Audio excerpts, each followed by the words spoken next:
We're at Viking Aircraft. Here's the Civic 1.5 turbo engine, 2017.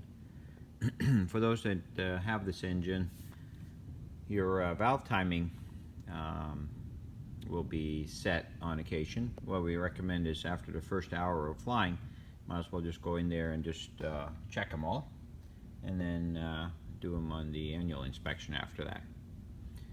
So what you're going to do is obviously remove the plastic cover.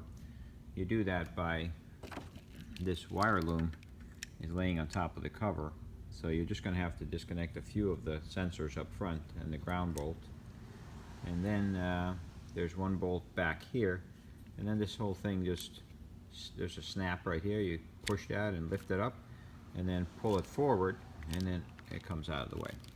Then you can just lay that out of the way like that and then take out all the screws, or the few screws actually, for the valve cover, and lift the valve cover off and put it aside.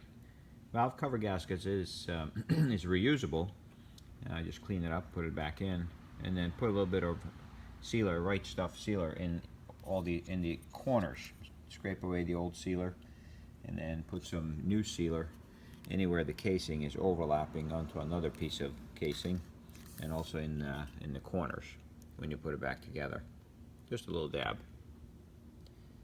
And they're shoulder bolts, so you just snug them back down until you can feel they bottom out against the aluminum when you put it back together.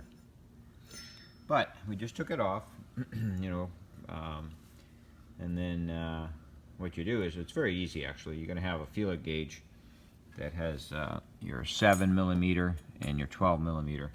I mean 7/1000s, of course, and 12/1000s thickness. Be careful with them because there are some holes down inside the engine here.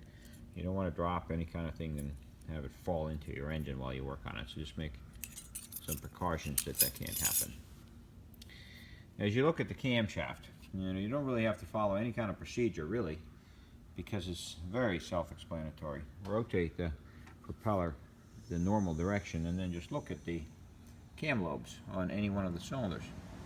As soon as the cam lobe is as far away from the rocker as possible, then you should have no load on the rocker, and you should be able to wiggle it, and it should be loose.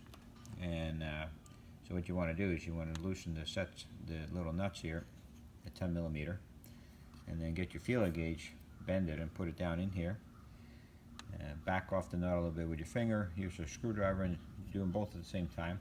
Back both of them off initially, and then gently turn this screw until you barely can feel that it touches the feeler gauge.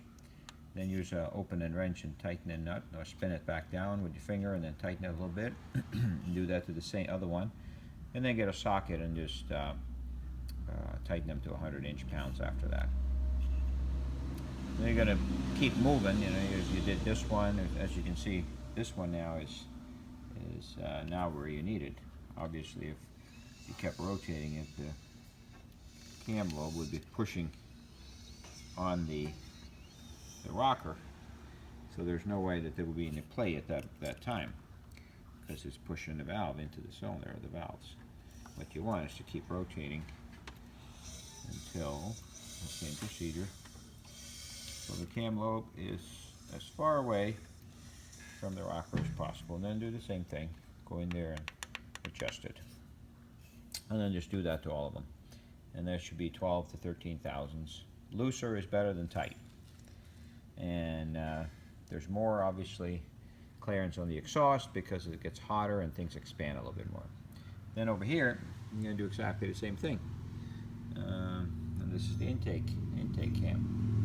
So you're going to be doing a repeat, but over here is 7 to 8/1000s clearance. And that's it. And then clean it all up, make sure everything is snug, and then put the cover back on. And it's pretty easy to do.